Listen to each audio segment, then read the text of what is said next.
Assalamualaikum warahmatullahi wabarakatuh. Perkenalkan, nama saya Ahmad Lutfi Nasai, mahasiswa Institut Agama Islam Nahdlatul Ulama Kemenak. Pada kesempatan kali ini, saya ingin mempresentasikan mata kuliah studi Ulumul Al-Quran yang bertemakan ayat pertama dan ayat terakhir di dalam Al-Quran itu diturunkan. Langsung saja, sebelum kita menjawab pertanyaan tersebut, kita membahas sejarah tentang nuzulul Al-Quran.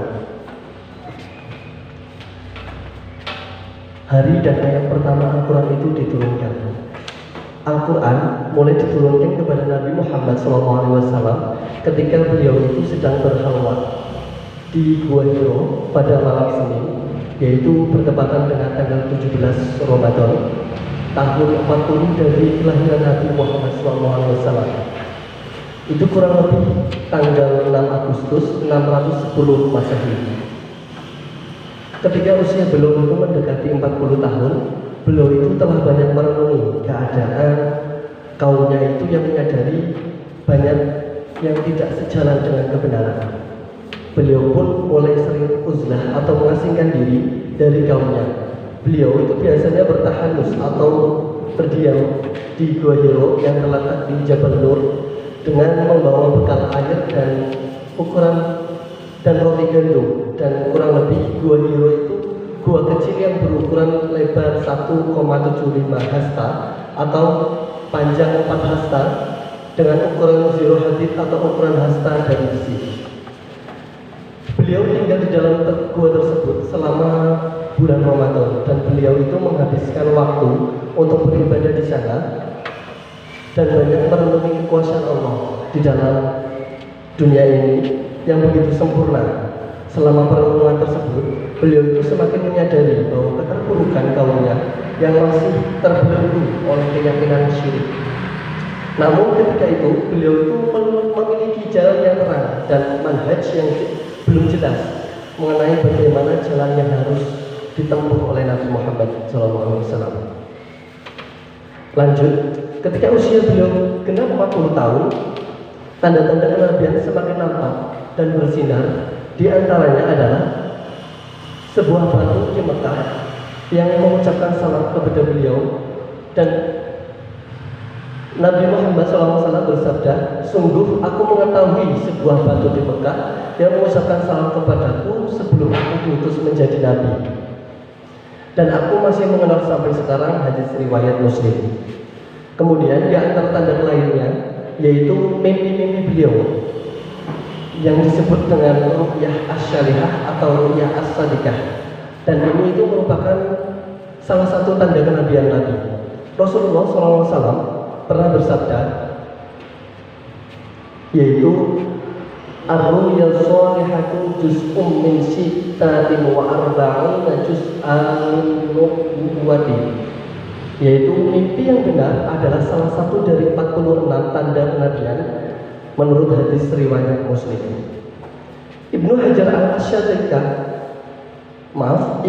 Al-Asqalani mengatakan Al-Baihaqi itu mengisahkan bahwa masa ru'yah as-salihah berlangsung selama 6 bulan. Berdasarkan ahli ini, maka permulaan kenabian dengan adanya ru'yah as-salihah terjadi pada bulan kelahiran beliau, yaitu Rabiul Awal, setelah beliau genap 40 tahun. Sedangkan wahyu dalam kondisi terjaga terjadi pada bulan Ramadan.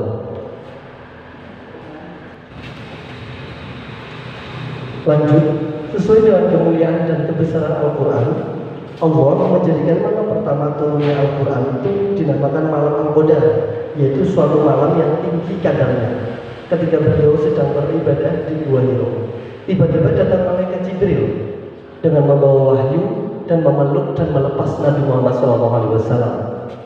Demikian sampai berulang 3 kali, dan setiap kali Jibril berkata, "Bacalah" atau "Iqra" gitu ya. Dan setiap kali pula Nabi Muhammad SAW menjawabnya, "Aku tidak bisa membaca." Kemudian pada kali ketiga, Jibril berkata kepada Nabi sesuai surat Al-Alaq 1-5, A'udzubillahi minasyaitonir rajim, Bismillahirrahmanirrahim, Iqra bismi rabbikal ladzi khalaq, khalaqal insana min 'alaq, Iqra wa rabbukal akram, alladzi 'allama bil qalam 'allamal insana ma lam ya'lam. Demikianlah wahyu pertama dan sekaligus turunnya Al-Quran yang permulaan. Sebelum itu telah datang tanda-tanda dan isyarat wahyu telah dekat dan sebagai bukti kenabian untuk Rasul yang mulai, yaitu bahwa setiap mimpi Rasulullah SAW terjadi dalam kenyataan, yaitu persis dengan mimpi-mimpi yang beliau alami. Mengenai turunnya Al-Quran pada bulan Ramadan ini, itu berdasarkan nas yang dalam kitab Al-Quran tertulis bahwa Allah Subhanahu wa Ta'ala berfirman, "Syahrul Ramadan alladzi unzila fihi al-Qur'an hudan lin-nasi wal bayyinatin minal huda wal furqan." Yang artinya, bulan Ramadan adalah bulan yang di dalamnya diturunkannya sebuah Al-Quran sebagai petunjuk bagi manusia dan penjelasan-penjelasan mengenai petunjuk itu dan membeda antara yang benar dan yang batil atau yang salah. Quran surat Al-Baqarah 185. Tidak ada perselisihan di antara para ulama dalam menetapkan bahwa Al-Quran diturunkan di malam bulan Ramadan.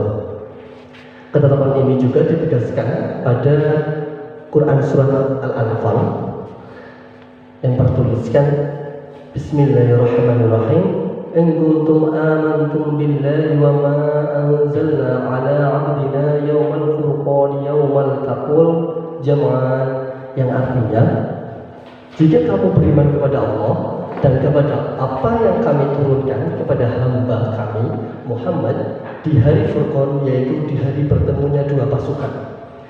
Maksudnya di antara bertemunya dua pasukan ini, yaitu bertemunya tentara muslim dengan kaum Quraisy di perang Badar, yaitu yang jatuh pada hari Jumat 17 Ramadan tahun kedua Hijriah.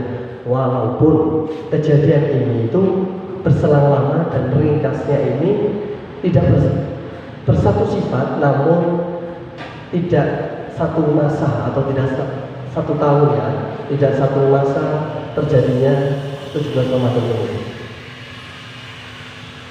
Lanjut, berbagai penjelasan di dalam kitab Allah, yaitu Quran surat Al-Baqarah ayat 185 dan Quran surat Ad-Duhan dan Quran surat Al-Qadar, kita memperoleh dua pengertian.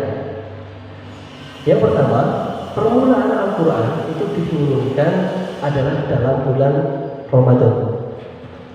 Dan malam permulaan Al-Quran itu diturunkan malam Mubarakah atau malam Al-Qadar. Dan di dalam Al-Quran tidak ada keterangan bahwasanya mana ayat yang merupakan ayat permulaan. Namun hanya saja terdapat riwayat atau menyatakan sebab-sebab dan keadaan-keadaan di mana turunnya Al-Quran itu dipandang sejarah sebagai mula turunnya sebuah ayat. Ya, kebanyakan riwayat itu menyatakan bahwasanya permulaan Al-Quran itu adalah surat Al-Alaq. Tetapi juga ada yang meriwayatkan bahwa ayat pertama atau ayat permulaan diturunkannya sebuah Al-Quran adalah surat Al-Fatihah. Dan ada pula yang menyatakan atau meriwayatkan bahwasanya ayat yang pertama diturunkan adalah surat Al-Fatihah. Dan ada pula yang meriwayatkan surat Ad-Duha, dan ada yang pula meriwayatkan surat Al-Mudaththir dan surat Al-Muzammil sebagai permulaan diturunkannya Al-Quran. Seperti Muhammad Abduh mengatakan bahwa surat yang mula-mula sekali diturunkan ialah surat Al-Fatihah. Beliau itu menerangkan bahwa yang pertama beralasan demikianlah letaknya itu di permulaan Alkitab. Yang kedua, mengingat kandungannya itu lengkap meliputi seluruh isi Al-Quran. Dan yang ketiga, hadis yang diriwayatkan oleh Al-Baihaqi dalam kitab Dalil An-Nubuwah.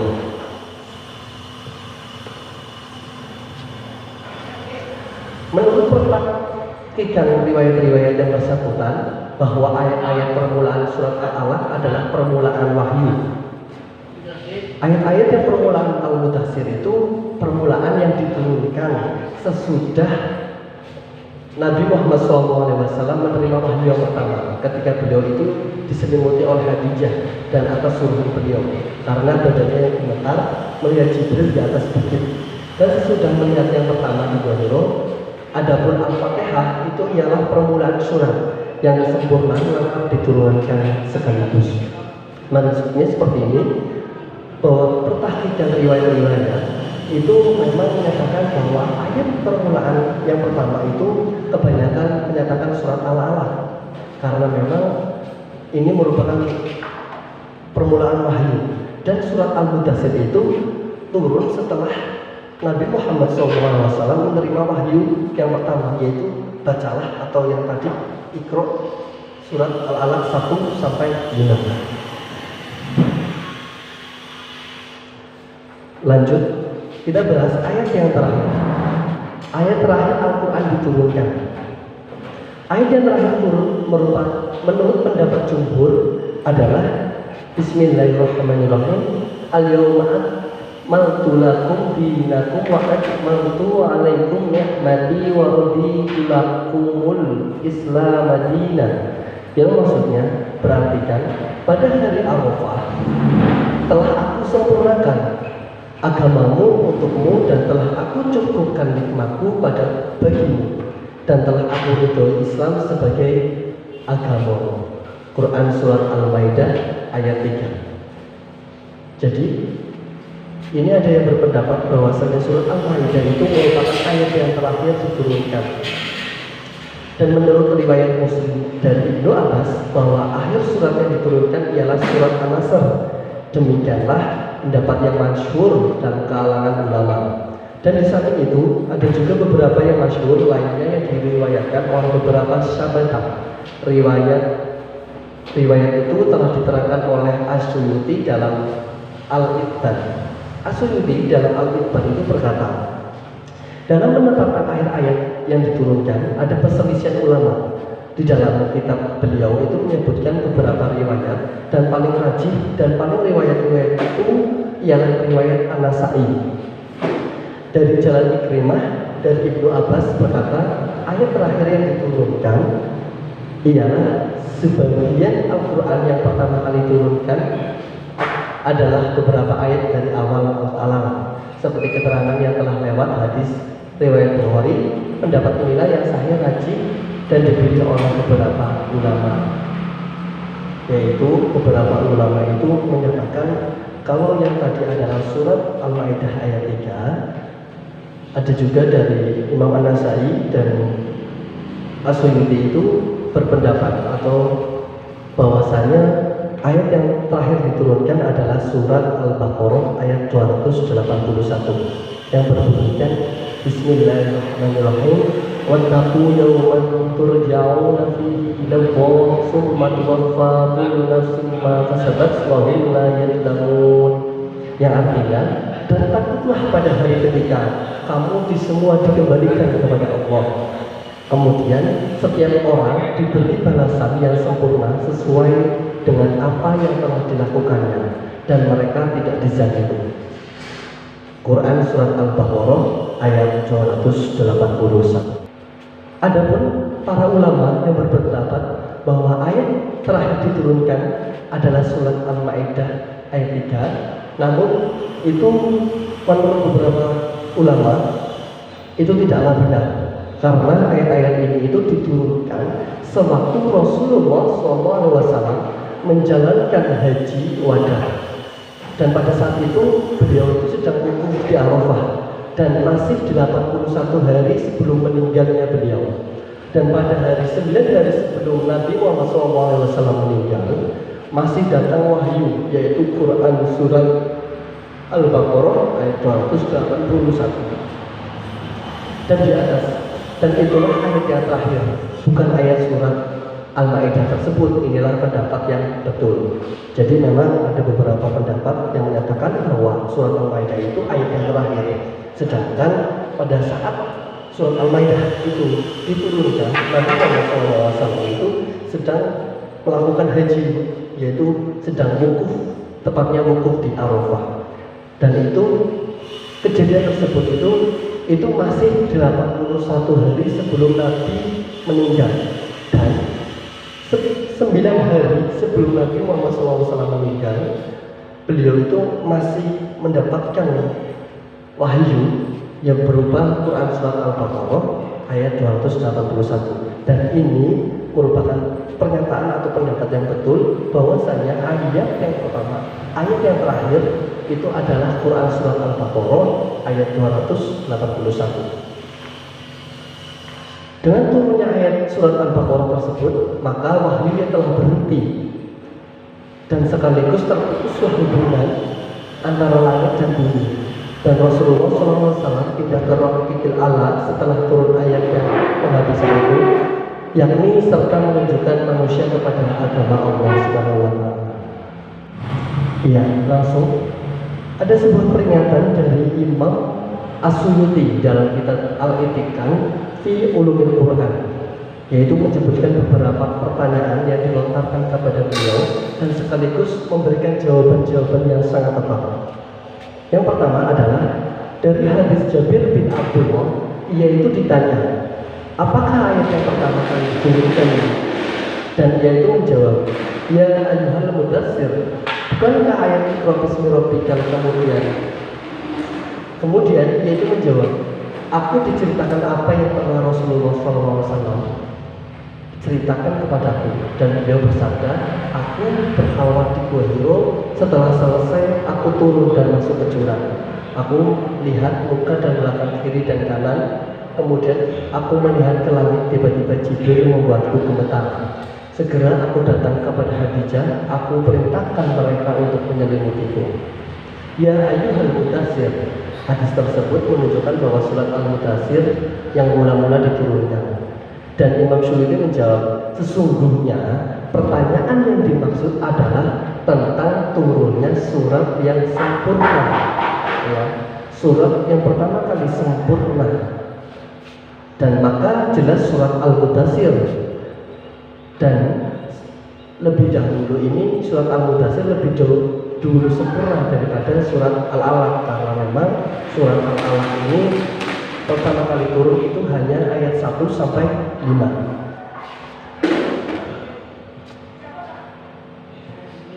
Dan yang kedua, bahwa surat Al-Maidah menunjukkan bahwa agama telah sempurna. Maka bagaimana ada ayat lain sesudah itu turun? Jawaban Imam Suyuti, memang Allah SAW, jawaban Imam Suyuti, memang Allah SWT telah menyempurnakan agama, di mana soal bermacam-macam kefarduan dan beberapa hukum serta penjelasan mengenai halal dan haram. Semua itu telah dijelaskan bagi umat. Mereka itu tidak membutuhkan keterangan lagi. Hal ini bukan berarti menafikan sebagian ayat lain yang berisikan peringatan dan ancaman dengan siksa Allah Subhanahu wa Ta'ala, juga mengingatkan bahwa kelak akan berhadapan dengan Maha Hakim, di mana pada hari itu harta benda dan anak tidak lagi berguna kecuali orang-orang yang datang kepada Allah dengan hati yang suci. Mungkin itu presentasi dari kami. Apabila banyak kesalahan dari kami mohon maaf.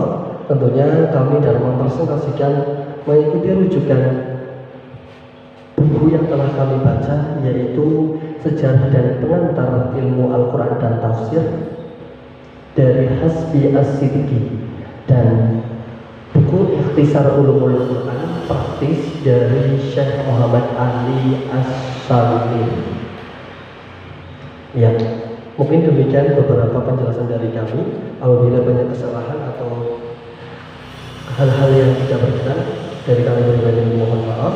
Dan tentunya kami membuka saran dan kritik dari teman-teman untuk membangun kebaikan untuk kita semua. Mungkin itu saja dari kami. Akhirnya kami akhiri. Wallahu muwaffiq ila aqwamit thoriq. Wassalamualaikum warahmatullahi wabarakatuh.